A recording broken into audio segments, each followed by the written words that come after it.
Hello दोस्तों, आपके अपने ही चैनल ग्लोबलपुर में आपका स्वागत करता हूँ। इससे पहले क्लास 10th चैप्टर 5 का वीडियो बनाए हैं और उसमें हम लोग एपी के इंट्रोडक्शन यानी एपी के परिचय पढ़े हैं। तो उसमें क्या क्या पढ़े थोड़ा सा संक्षेप में देख लेते हैं। आज जो है एक्सरसाइज स्टार्ट करेंगे 5.1।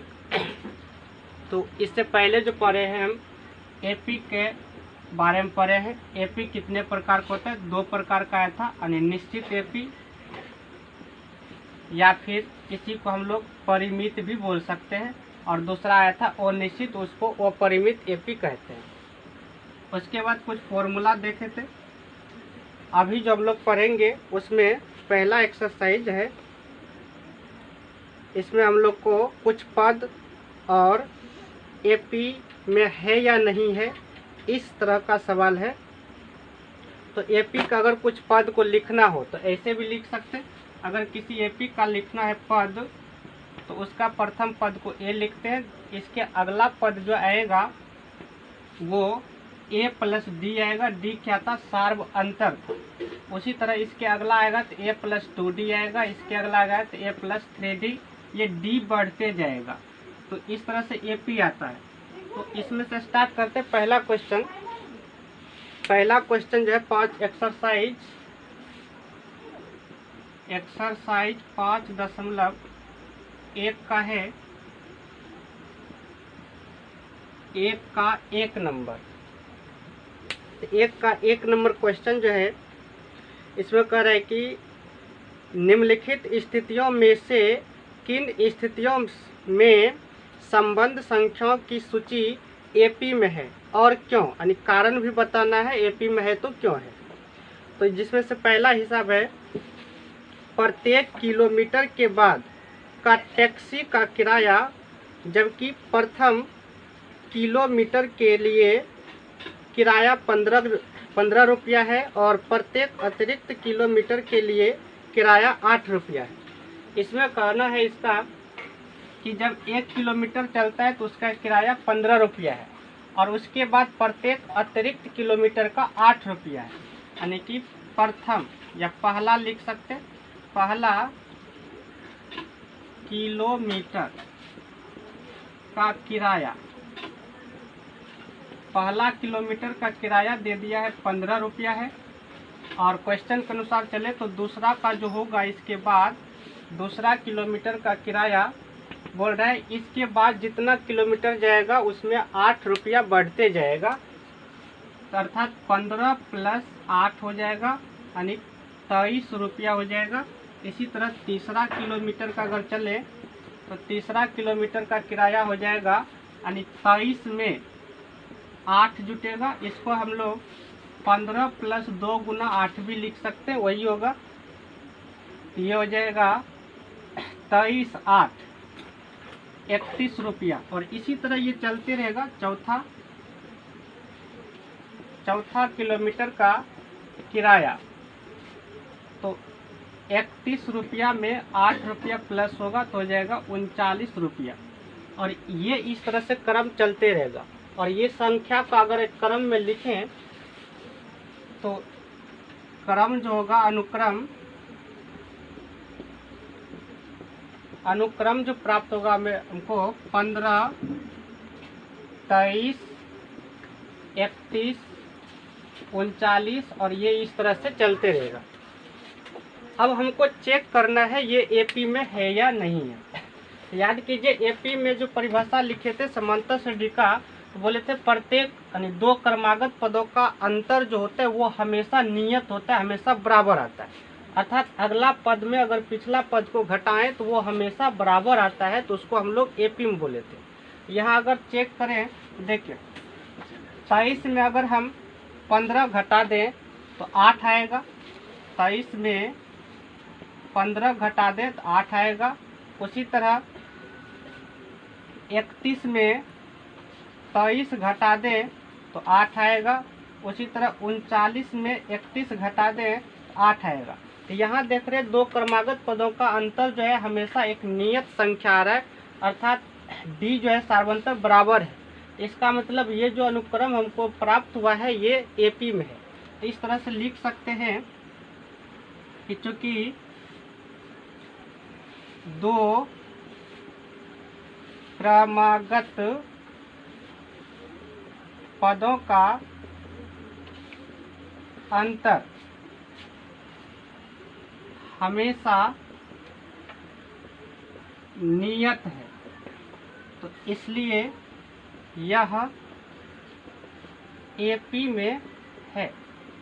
ये पहला क्वेश्चन का सॉल्यूशन हुआ और इसको चेक किए एपी में है या नहीं। तो यहाँ देख रहे दो पदों का अंतर हमेशा एक नियत संख्या 18, इसका अर्थ हुआ कि ये जो श्रेणी हमको प्राप्त हुआ ये एपी में है। तो अब दूसरा क्वेश्चन देखते हैं। तो एक का दूसरा क्वेश्चन पढ़ते हैं और देखते हैं। दूसरा क्वेश्चन है कि किसी बेलन में उपस्थित हवा की मात्रा जबकि वायु निकालने वाले पंप प्रत्येक बार बेलन की शेष हवा का 1/4 भाग बाहर निकाल देता है। तो दूसरा क्वेश्चन देखिए क्या कर रहा है। क्वेश्चन का कहना है कि कोई सिलेंडर है और उसमें जो है हवा है, यानी बेलन में जो हवा है अब कितना है ये पता नहीं है, तो उसको मान लेंगे हम लोग x। तो सिलेंडर में जो हवा है तो एक बार में पंप द्वारा जो निकाला जाता है, तो जितना उस सिलेंडर में हवा है उसका 1/4 भाग निकाल लिया जाता है। देखिए लिखते हैं, माना कि बेलन में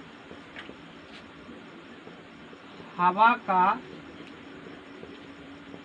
आयतन मान लेते हैं V है। अब क्वेश्चन के अनुसार चले तो इसमें कह रहे हैं कि पहले बार में अगर निकालेंगे पंप के द्वारा तो जितना हवा है उसका 1/4 भाग हवा जो है बाहर निकालेगा। तो पहला बार में पंप द्वारा हवा निकालने के बाद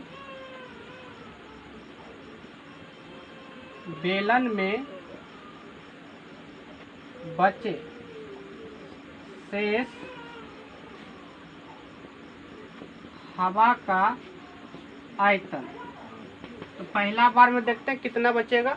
तो क्वेश्चन का कहना है कि जितना बेलन में हवा है एक बार में उस आयतन का 1/4 भाग निकलता है, अर्थात बेलन में पहले से भी है और इसमें से इसका यानी जितना वॉल्यूम हवा है उसका का मतलब गुना हुआ उसका 1/4 भाग हवा निकलता है। इसको x भी मान सकते हैं, v माने वॉल्यूम यानी आयतन। अब इसको अगर सॉल्व करें तो 4v माइनस v/4 हो गया, तो 3v/4 हो गया।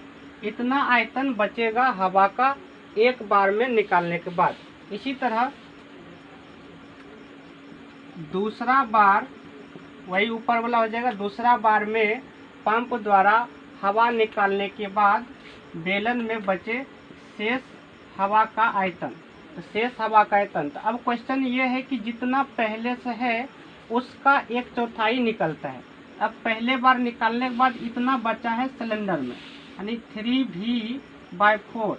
अब इसमें से इसका 1/4 भाग जो है हवा निकल जाएगा 1/4।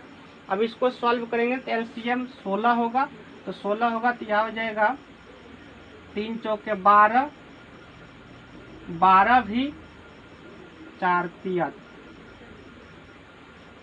एलसीएम 16 हो जाएगा। तो इसका हो जाएगा 4 तिया 12 भी माइनस ये हो गया 3 एकाही 3 भी हो गया 12 भी में से 3 भी घट गया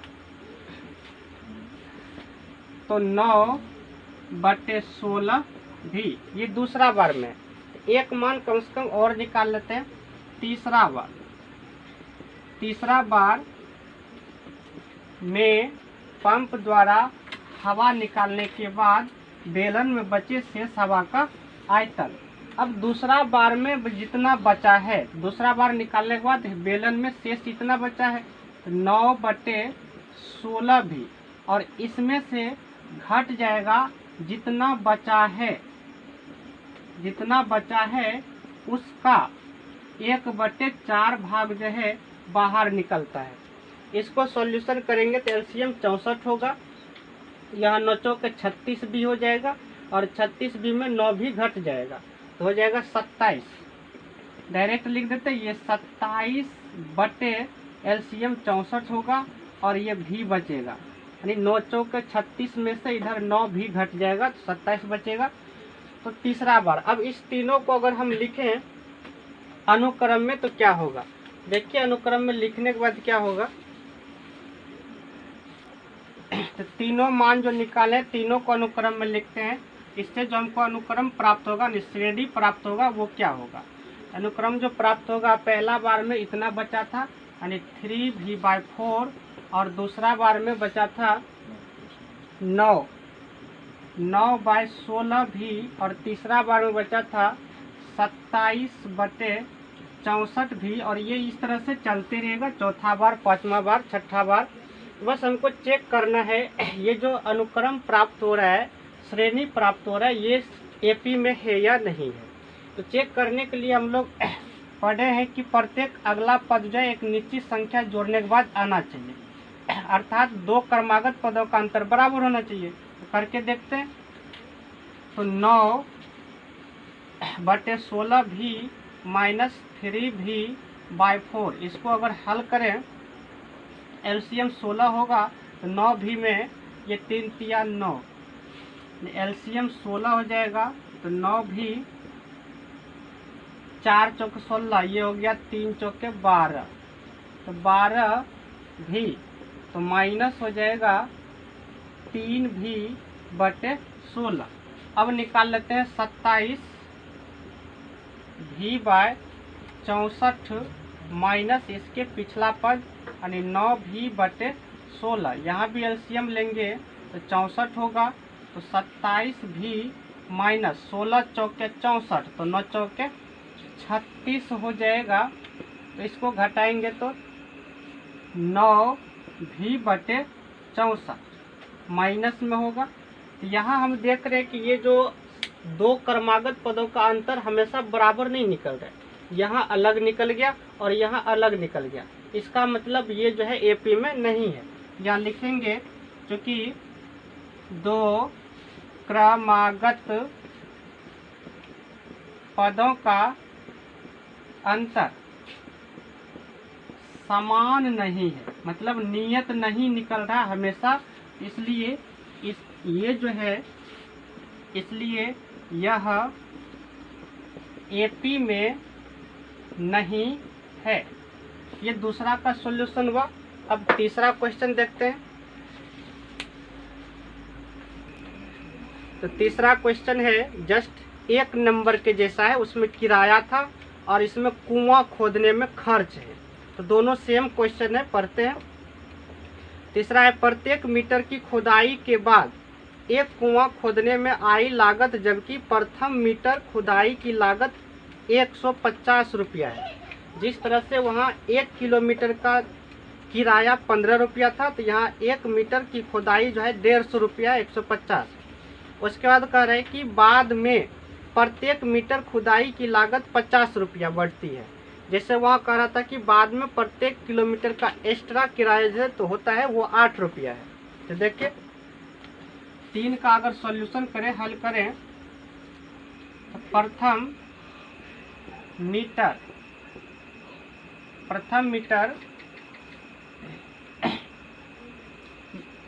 कुआं है, प्रथम मीटर की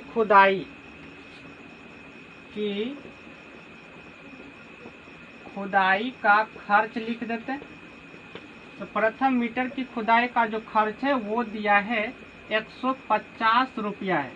अब क्वेश्चन का कहना है कि प्रथम मीटर के बाद जितना मीटर अंदर खोदते जाएंगे कुआं को, प्रत्येक में 50% की वृद्धि होते जाएगा 50 रुपया की। इसका मतलब ये हुआ कि दूसरा मीटर अगर कुआं को खोदेंगे तो दूसरा मीटर खुदाई का जो खर्च हो जाएगा 150 तो 1 मीटर का हुआ।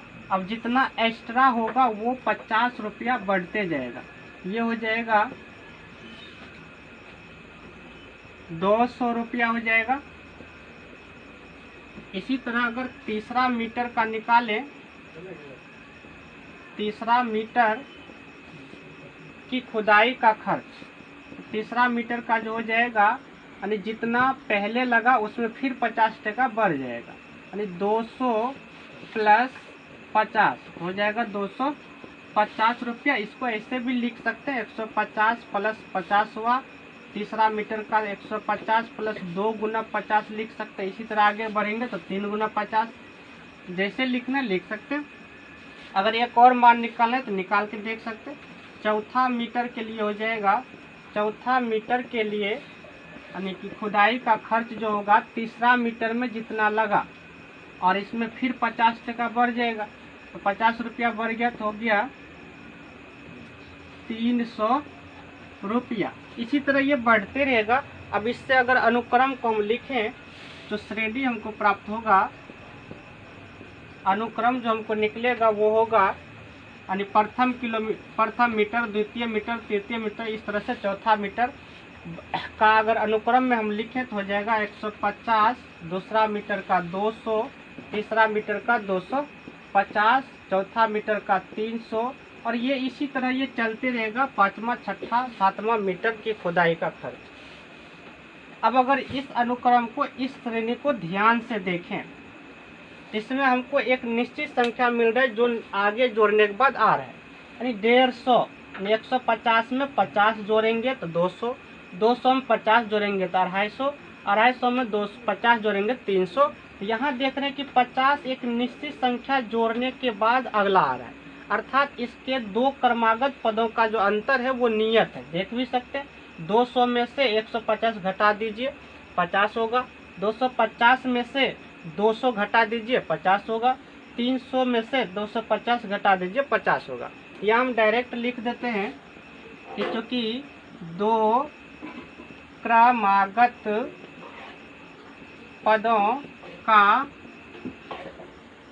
अंतर हमेशा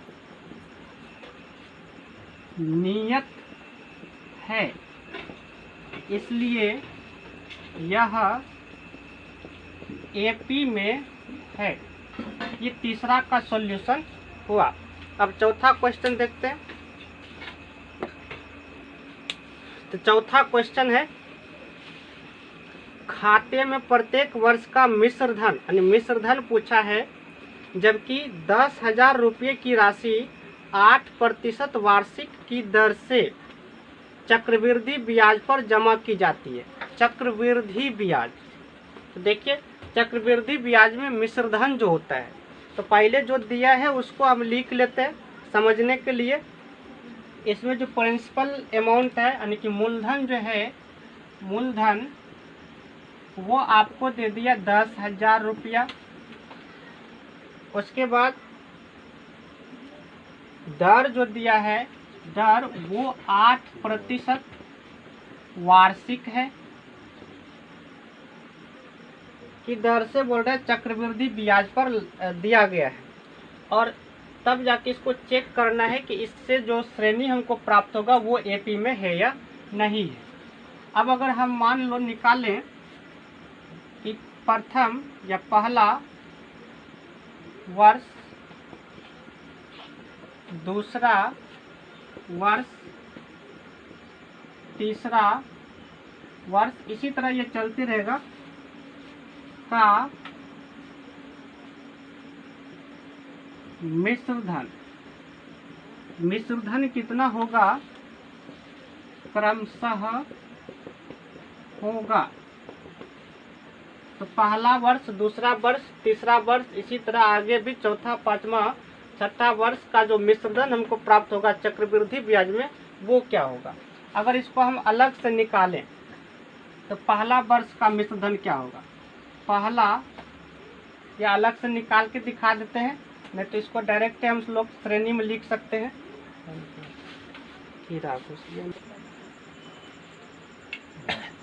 तो पहला वर्ष का अगर मिश्र धन निकालना है तो देखिए अलग से निकाल के इसमें रख देंगे क्रमशः में, तो पता चल जाएगा। पहला वर्ष का मिश्र धन, तो देखिए पहला वर्ष के लिए तो यही 10,000 ही हो जाएगा, यानी शुरुआती है। शुरू में जैसे मान लीजिए कि 2000 ईस्वी में प्रारंभ हुआ, तो 2000 ईस्वी से लेके ये चलेगा 2001, 2002, 2003। अब इस वर्ष 2000 वर्ष में मान लीजिए 10,000 रुपया लगाया, उस समय तो 10,000 ही रहेगा। दूसरा वर्ष के लिए जो है ये 1 साल पूरेगा, तो यहाँ जो है दूसरा वर्ष के लिए हम फॉर्मूला लगाएंगे, तो पहला वर्ष के लिए वही हो जाएगा 10,000 ही। तो दूसरा वर्ष का मिश्र धन, दूसरा वर्ष का जो मिश्र धन होगा, फॉर्मूला लिख देते हैं। मिश्र धन होता है चक्रवृद्धि ब्याज में मूलधन गुना 1 प्लस दर बटे 100 पर पावर समय, ये फॉर्मूला होता है। अब इस पर बिठा के कम से कम 2 गो मान निकाल लेते हैं। तो दूसरा वर्ष के लिए अगर हल करें तो देखिए मूलधन यानी 10,000, उसके बाद 1 प्लस दर 8% है वार्षिक, तो 8 बटे 100, और पावर जो है यहाँ दूसरा वर्ष के लिए है, तो इसका मतलब ये नहीं कि 2 होगा, मान एक ही होगा, इसलिए कि पहला वर्ष से दूसरा वर्ष पहुँचने में 1 साल का ही समय लगा है, इसलिए n का मान समय जो होगा वो केवल 1 ही लिया जाएगा दूसरा वर्ष में। इसको सॉल्व करें तो 10,000 गुना ये हो गया 108 बटे 100, एलसीएम लेंगे 100 होगा तो ऊपर जोड़ेंगे तो 108 हो जाएगा। यहाँ से ये 100 और ये 2 शून्य कट गया, 100 गुना 108 हो जाएगा 108 पर 2 गो शून्य, यानी कि ये 10,000 पहले मूलधन था, 8,000 ब्याज आ गया, दोनों को मिला दिए तो मिश्र धन हो गया। अब अगला तीसरा वर्ष का निकालें, तो तीसरा वर्ष का क्या होगा? तीसरा वर्ष का मिश्र धन जो होगा वही फॉर्मूला लगाते हैं। मूलधन, अब की बार मूलधन जो है ये होगा 10,800, क्योंकि इसका फिर ब्याज चलेगा। अच्छा दूसरा वर्ष है तो डायरेक्ट 10,000 ही ले सकते हैं। तो मूलधन हो गया 10,000, 1 प्लस दर हो गया 8 बटे 100। अब समय हो जाएगा 2 वर्ष, यानी पहला वर्ष से दूसरा वर्ष गया तो 1 साल हुआ, दूसरा वर्ष से तीसरा साल तक पहुंचेगा तो 2 वर्ष होगा, तो समय जो होगा वो पावर 2 हो जाएगा।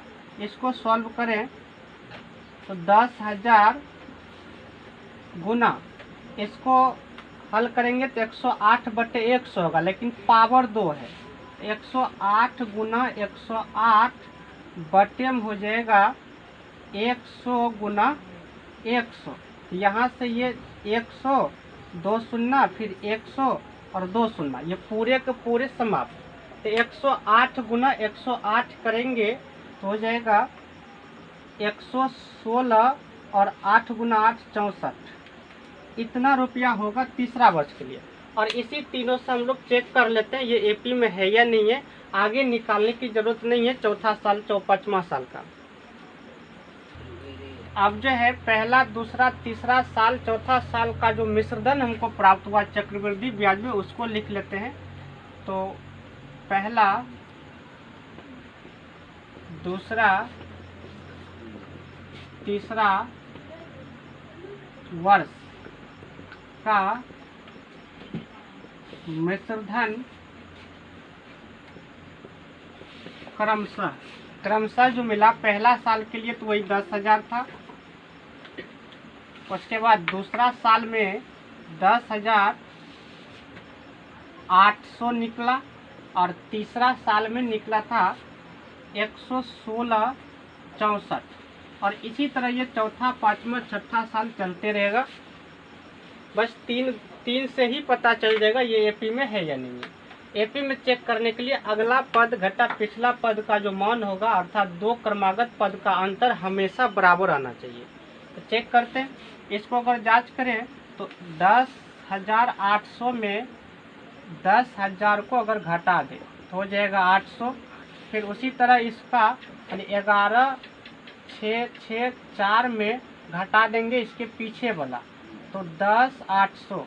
तो ये कितना आ जाएगा, देखिए 6,4, उसके बाद 16 में से 8 जाएगा 8, यहाँ 10 शून्य है तो शून्य, इधर भी ये शून्य, एक एक खत्म, यानी कि 864 हो जाएगा। इसमें हम लोग देख रहे हैं, ठीक है, 16 में 7 गया, ठीक है। इसमें हम लोग देख रहे हैं कि ये बराबर नहीं निकला, जबकि एपी में होने के लिए प्रत्येक दो पदों का अंतर हमेशा बराबर होना चाहिए। यहाँ लिखेंगे चूंकि दो क्रमागत पदों का अंतर समान नहीं है, तो इसलिए यह एपी में नहीं है। ये पहला क्वेश्चन में जो 4 हिसाब है, चारों को हम लोग सॉल्व कर लिए और देख लिए। इसके बाद दूसरा क्वेश्चन से अगले वीडियो में सॉल्व करेंगे।